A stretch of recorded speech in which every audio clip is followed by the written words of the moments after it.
नमस्ते बच्चों, मैं राजेंद्र कुमार आप सभी का स्वागत करता हूं गुरुग्राम डिग्री कॉलेज के यूट्यूब चैनल पर। और आज हम लेकर के आए हैं राजनीति विज्ञान बीए प्रथम वर्ष के पाठ्यक्रम को। तो बीए प्रथम वर्ष के जो राजनीति विज्ञान के विद्यार्थी हैं उनका राजनीति विज्ञान का पाठ्यक्रम क्या रहेगा, इसके बारे में हम चर्चा करेंगे। जैसा कि आप जानते हैं कि सभी विषय जो कि 100 अंक के होते हैं और 5 इकाई में विभाजित रहते हैं, 5 इकाइयों में विभाजित रहते हैं। और किस इकाई में आपके कौन से अध्याय आएंगे इस बात को हम देख लेते हैं यहाँ। तो आपका जो प्रथम प्रश्न पत्र है राजनीति विज्ञान का, उसका नाम है राजनीति विज्ञान के मूल आधार। यानी राजनीति विज्ञान को यहाँ से हम समझना शुरू करेंगे। राजनीति विज्ञान का मूल आधार क्या है। जैसा कि आप जानते हैं, आपने जिन बच्चों ने कक्षा 12 में राजनीति विज्ञान को पढ़ रखा है, बच्चे भली प्रकार से जानते हैं कि राजनीति विज्ञान क्या है, इसकी परिभाषा क्या है, इसको पढ़ रखा है। लेकिन यहाँ हम फिर एक नए सिरे से इसको शुरू करेंगे कि राजनीति विज्ञान क्या है। राज्य को चलाने के जो तरीके हैं, नीतियां हैं, उनका अध्ययन करने वाला विषय है कि पूरे विश्व में राजनीति को किस तरीके से चलाया जाता है, उसको अध्ययन करने का तरीका, उन विषयों को जानने का तरीका इस राजनीति विज्ञान विषय के अंतर्गत हम पढ़ेंगे कि संपूर्ण विश्व की राजनीति किस आधार पर चलती है, कैसे कैसे और किस तरह से राजनीति ने अपना विकास किया है। तो ये सब हम उसमें जानेंगे। आज हम बात करेंगे प्रथम प्रश्न पत्र के पाठ्यक्रम की, और जो 5 इकाइयों में बटा हुआ है। प्रथम जो आपकी इकाई है उसमें आपके जो अध्याय रहेंगे उनमें से है राजनीति विज्ञान, परिभाषा, प्रकृति एवं क्षेत्र। यानी राजनीति विज्ञान की परिभाषा भिन्न भिन्न विद्वानों ने क्या दी है और किस किस आधार पर दी है। यानी राजनीति विज्ञान को किसी ने राज्य का विज्ञान माना है, तो किसी विद्वान ने इसको सरकार का अध्ययन माना है, तो कोई विद्वान जो है राजनीति विज्ञान को राज्य, सरकार और व्यक्ति इत्यादि सभी का अध्ययन मानते हैं। तो पहले हम पढ़ेंगे परंपरागत दृष्टिकोण के आधार पर कि परंपरागत दृष्टिकोण रखने वाले विद्वान, राजनीति विज्ञान को मानने वाले विद्वान जो हैं वो राजनीति विज्ञान की परिभाषा क्या देते हैं। यानी कि परंपरागत आधार पर राजनीतिक वैज्ञानिक जो हैं उन्होंने राजनीति विज्ञान की परिभाषाएं क्या दी है। दूसरा अध्याय है राजनीति विज्ञान, परिभाषा, प्रकृति एवं क्षेत्र।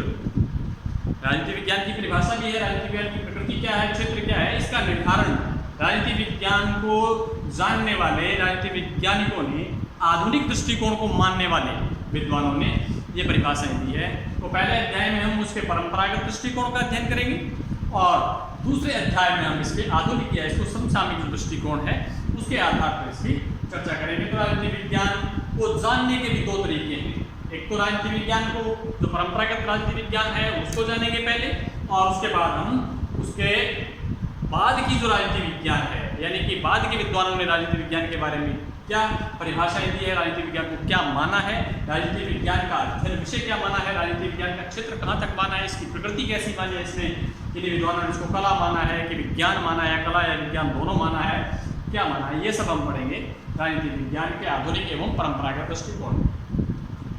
तीसरा हमारा अध्याय रहेगा व्यवहारवाद। व्यवहारवाद राजनीति विज्ञान के आधुनिक दृष्टिकोण का, इस आधुनिक दृष्टिकोण में से ही निकला हुआ, या यूं कह सकते हैं कि ये जो आधुनिक दृष्टिकोण है इसी का नाम व्यवहारवाद है। लेकिन आधुनिक दृष्टिकोण में एक कुछ विद्वानों ने राजनीति विज्ञान को थोड़ा व्यवहारिक करने का प्रयास किया, और जिन्होंने इसको व्यवहारिक करने का प्रयास किया उन्होंने अपने दृष्टिकोण का नाम व्यवहारवाद रखा। और इस व्यवहारवाद के अनुसार राजनीति विज्ञान में क्या नए विषय को सम्मिलित किए गए हैं, क्यों किया गया है, राजनीति विज्ञान में क्या नया जोड़ा गया है, ये सब हम व्यवहारवाद में पढ़ेंगे।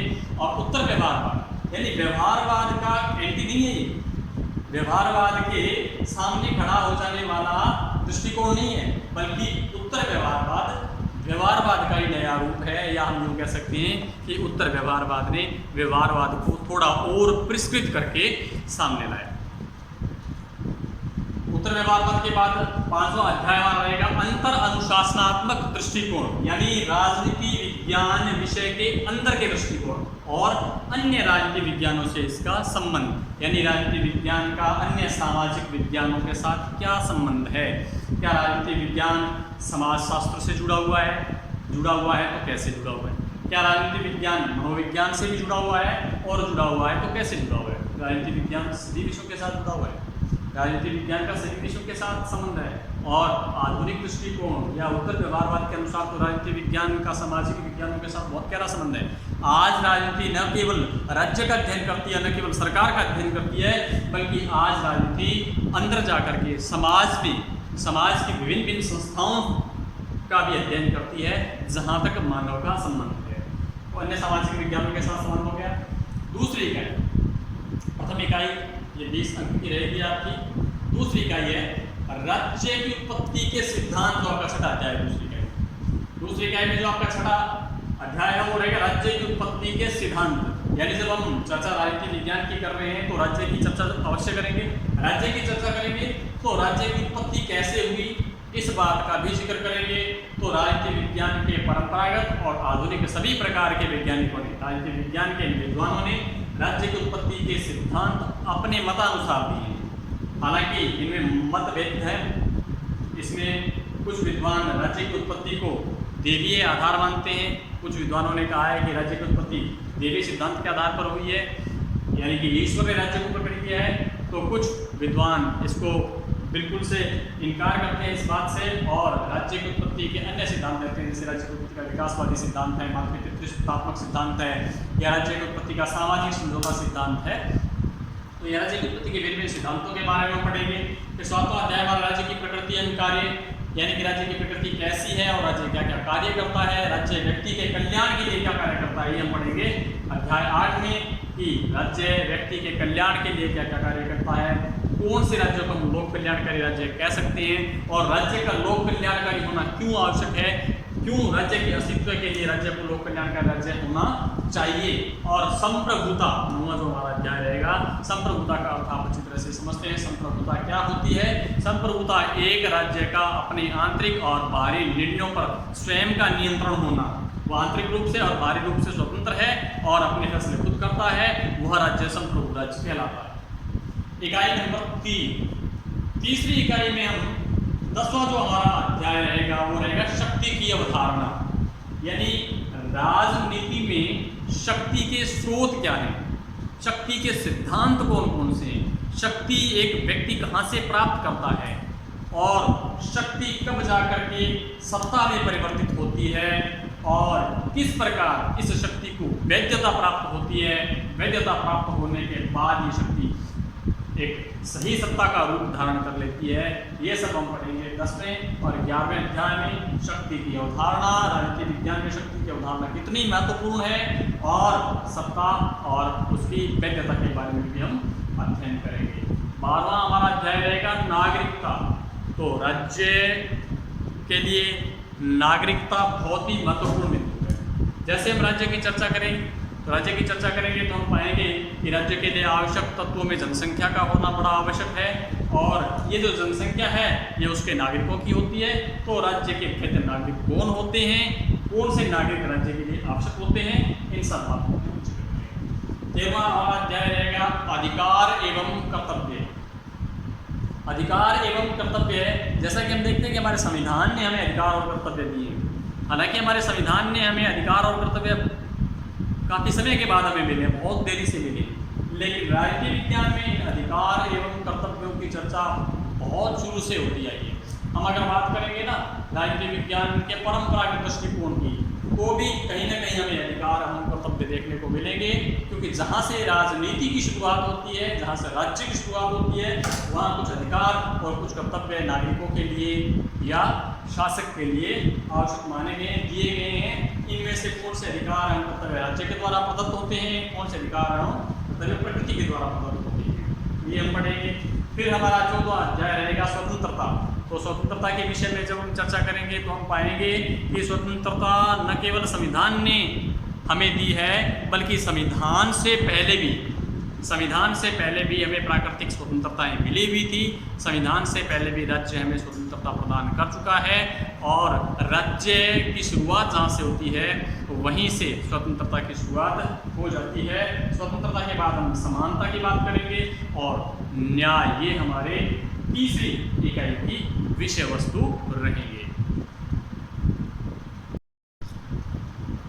इकाई 4 में जो हमारा 7वां अध्याय रहेगा वह रहेगा लोकतंत्र एवं अधिनायक तंत्र, यानी शासन को चलाने का तरीका जो है वो लोकतंत्र है, अधिनायक तंत्र है, राजतंत्र है। ये क्या है, किसको हम लोकतंत्र कहेंगे, किसको हम अधिनायक तंत्र कहेंगे, राजाओं के द्वारा चलाए जाने वाले शासन को हम क्या कहेंगे, बलात् यानी कि धक्के से जबरदस्ती चलाए जाने वाले शासन को हम क्या कहेंगे, या जनता के द्वारा चुने हुए शासन को चलाए जाने वाले शासन को हम क्या कहेंगे।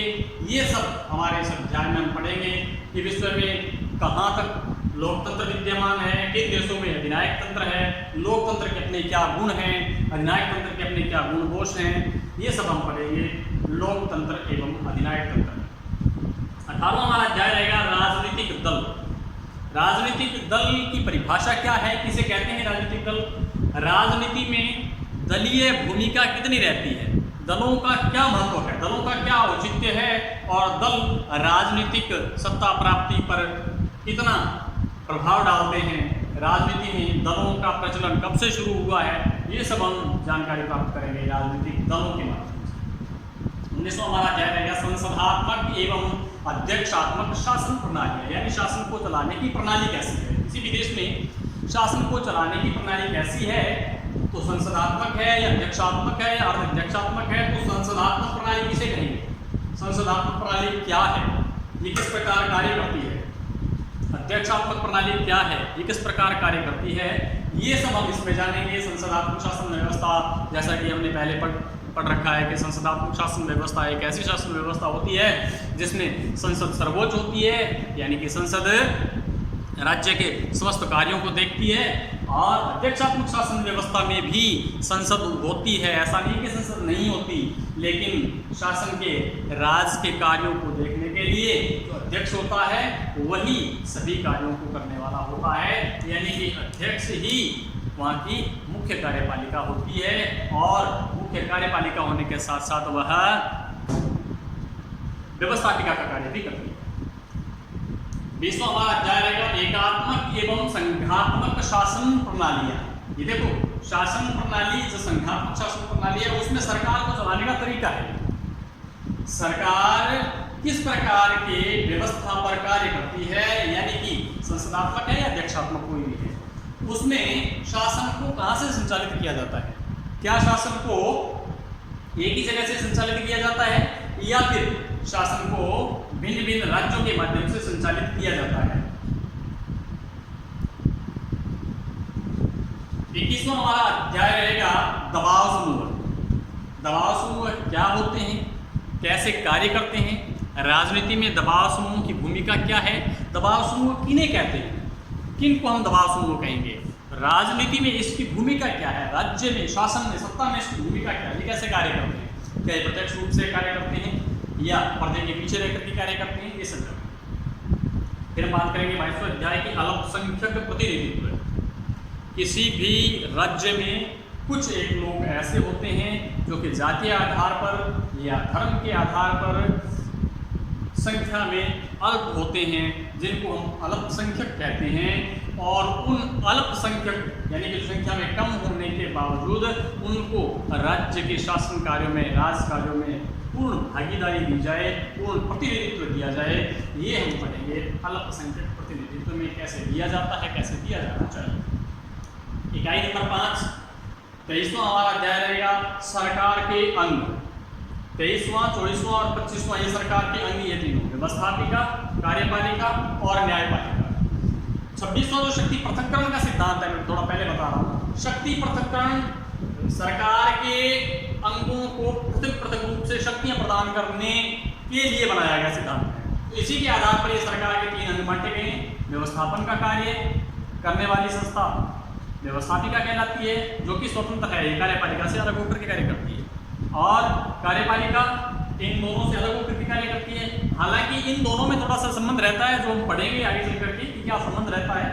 न्यायपालिका अपने आप में स्वतंत्र है, व्यवस्थापिका संसद है, कार्यपालिका कार्य करने वाले कार्मिक कर्मचारी अधिकारी, और प्रधानमंत्री मंत्रिपरिषद, और यहाँ तक कि कार्यपालिका में हमारे राष्ट्रपति शामिल। 26वां हमारा अध्याय रहेगा शक्ति पृथक्करण का सिद्धांत, जिसका हमने जिक्र किया।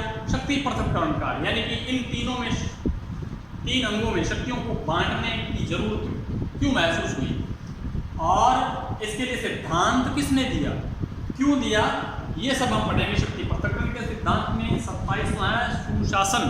तो सुशासन में हम पढ़ेंगे कि एक अच्छा शासन कैसा होना चाहिए। राजनीति विज्ञान के जो परंपरागत और आधुनिक विद्वानों ने इस सुशासन के बारे में क्या बताया है, किस शासन को उन्होंने अच्छा शासन कहा है, किस प्रकार की व्यवस्था के अंतर्गत ये पनप सकता है, महात्मा गांधी इत्यादि विचार करता है। 28वां नारीवाद है, नारी सशक्तिकरण पर आधारित है। नारी का राजनीति में क्या योगदान है, समाज में उसकी क्या भूमिका है, ये सब हम पढ़ेंगे। और 29वां हमारा अध्याय रहेगा भूमंडलीकरण या वैश्वीकरण। तो वैश्वीकरण, जिसको हम विश्वग्राम की आज बात करते हैं, या ग्लोबल विलेज की हम बात करते हैं, ग्लोबलाइजेशन की हम बात करते हैं, पूरा विश्व सिमट करके एक ही जगह पर इकट्ठा हो गया है। एक ही जगह पर इकट्ठा होने का अर्थ ये हुआ कि संपूर्ण विश्व आज भिन्न भिन्न मुद्दों पर, समसामयिक विषयों पर, राजनीतिक विषयों पर कैसे एक होकर के कार्य कर रहा है, तो ये सब हम जिक्र करेंगे भूमंडलीकरण या वैश्वीकरण में। तो ये हमारा रहेगा प्रथम प्रश्न पत्र, राजनीति विज्ञान के मूल आधार का पाठ्यक्रम। अब हम बात करेंगे राजनीति विज्ञान के ये पार्ट फर्स्ट के द्वितीय जो हमारा प्रश्न पत्र रहेगा, द्वितीय प्रश्न पत्र के पाठ्यक्रम के बारे में हम जिक्र करेंगे। तो हमारा पाठ्यक्रम क्या रहेगा, पत्र का नाम क्या रहेगा, द्वितीय प्रश्न पत्र जो हमारा है, द्वितीय प्रश्न पत्र का नाम है प्रतिनिधि भारतीय राजनीतिक विचार। द्वितीय प्रश्न पत्र जो हमारा है उसका नाम है प्रतिनिधि भारतीय राजनीतिक विचारक।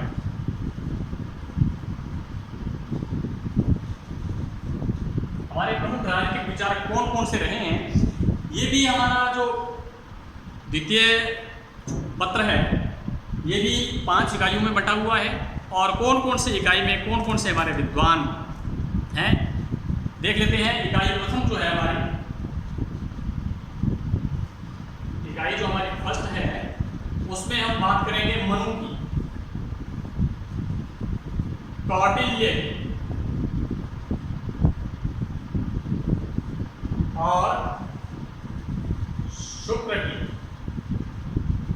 मनु जिसको राजनीति का पुरोधा कहा जाता है, जिसको भारतीय राजनीति का, जिसको हिंदू समाज की राजनीति का, हिंदू शासन का या भारतीय परंपरागत शासन के का पुरोधा जिसको कहा जाता है, जिनकी पुस्तक मनुस्मृति को विश्व की सबसे पुरानी राजनीतिक पुस्तक के बारे में कहा जाता है कि ये विश्व की सबसे पुरानी राजनीतिक पुस्तक है, जिसमें राजनीति के बारे में ज्ञान दिया गया है। मनु ने इस पुस्तक में कितने श्लोक लिखे हुए हैं, कितने अध्याय हैं, 12 श्लोक और 2694 अध्याय। इस प्रकार इस मनुस्मृति में हम मनुस्मृति के बारे में पढ़ेंगे, मनु की पुस्तक के बारे में पढ़ेंगे और राजनीति में उनके दिए गए सिद्धांतों के बारे में पढ़ेंगे, जो भारत में ही नहीं बल्कि पूरे विश्व में।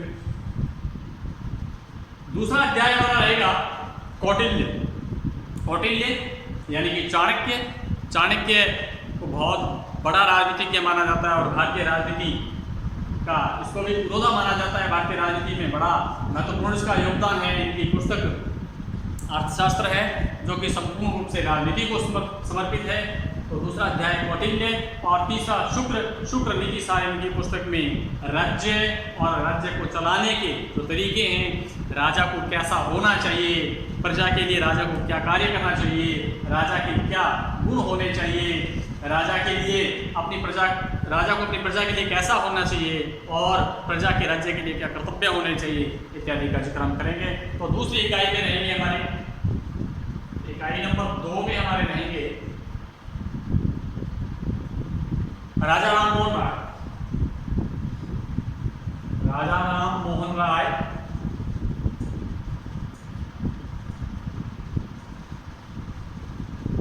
पांचवें रहेंगे हमारे स्वामी दयानंद सरस्वती।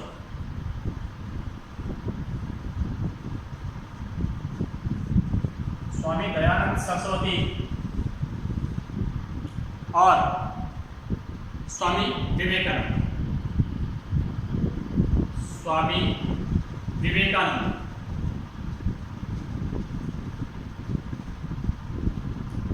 राजा राममोहन राय के समाज सुधार।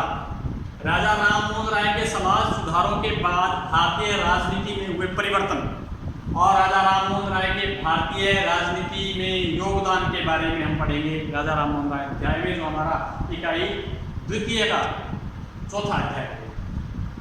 पांचवा हमारा अध्याय रहेगा स्वामी दयानंद सरस्वती। स्वामी दयानंद सरस्वती के रिफॉर्म्स, स्वामी दयानंद सरस्वती के जन जागरण आंदोलन, स्वामी दयानंद सरस्वती के द्वारा समाज में किए गए सुधार और उसके फलस्वरूप हुए राजनीतिक प्रभावों की भी हम चर्चा करेंगे। तो राजनीति में इन स्वामी दयानंद सरस्वती का बड़ा योगदान है, बड़ा महत्वपूर्ण योगदान है। छठा अध्याय हमारा रहेगा स्वामी विवेकानंद। स्वामी विवेकानंद भारतीय राजनीति में इनका भी बड़ा योगदान है। समाज सुधार के साथ साथ, शिक्षा के साथ साथ, युवाओं को संबल देने के साथ साथ इन्होंने राजनीति में भी अपनी भूमिका निभाई। इकाई नंबर 3 है, इकाई नंबर 3 में जो हमारा 7वां अध्याय रहेगा वो रहेगा लोकमान्य बाल गंगाधर तिलक। लोकमान्य बाल गंगाधर तिलक। और तिलक जी को लोकमान्य कहने के पीछे राजनीति में या समाज में, लोगों में इनकी जो लोकप्रियता थी उसके कारण लोकमान्य कहा जाता। तो बाल गंगाधर तिलक का राजनीति में क्या योगदान रहा, बाल गंगाधर तिलक के द्वारा भारतीय स्वतंत्रता के लिए किए गए प्रयास, भारतीय राजनीति के लिए किए गए प्रयासों के बारे में पढ़ेंगे। लोकमान्य बाल गंगाधर तिलक के बाद हम पढ़ेंगे गोपाल कृष्ण गोखले। गोपाल कृष्ण गोखले जिनको गांधी जी का राजनीतिक गुरु कहा जाता है, जिनको गांधी जी ने अपना राजनीतिक गुरु माना, उनकी राजनीतिक शिक्षाओं को, राजनीति में उनके योगदान को हम पढ़ेंगे। और उसके बाद हम पढ़ेंगे दादा भाई नौरोजी। हमारा अध्याय रहेगा दादा भाई नौरोजी।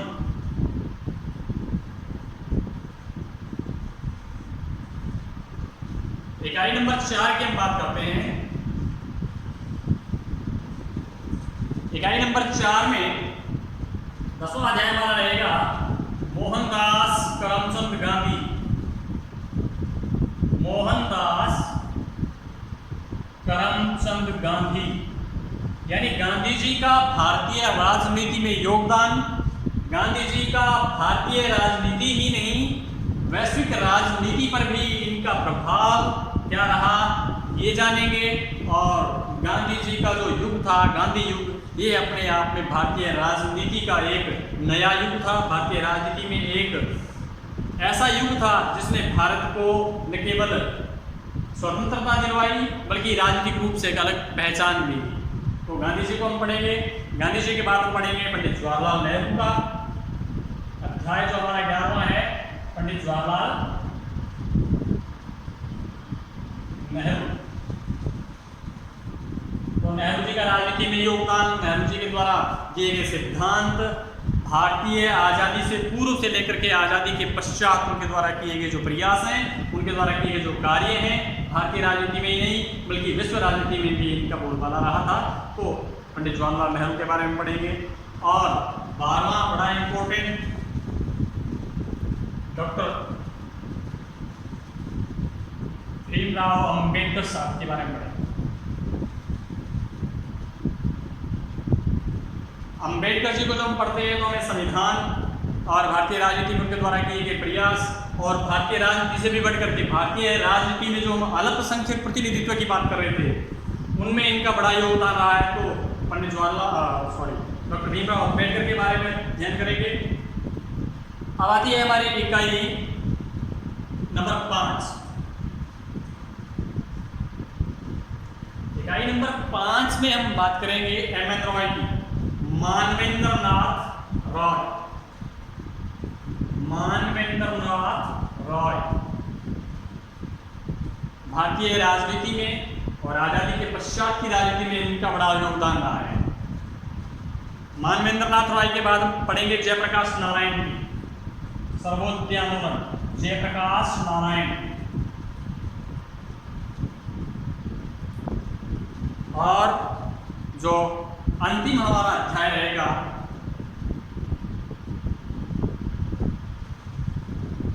वो रहेगा पंडित दीनदयाल उपाध्याय, पंडित दीनदयाल उपाध्याय।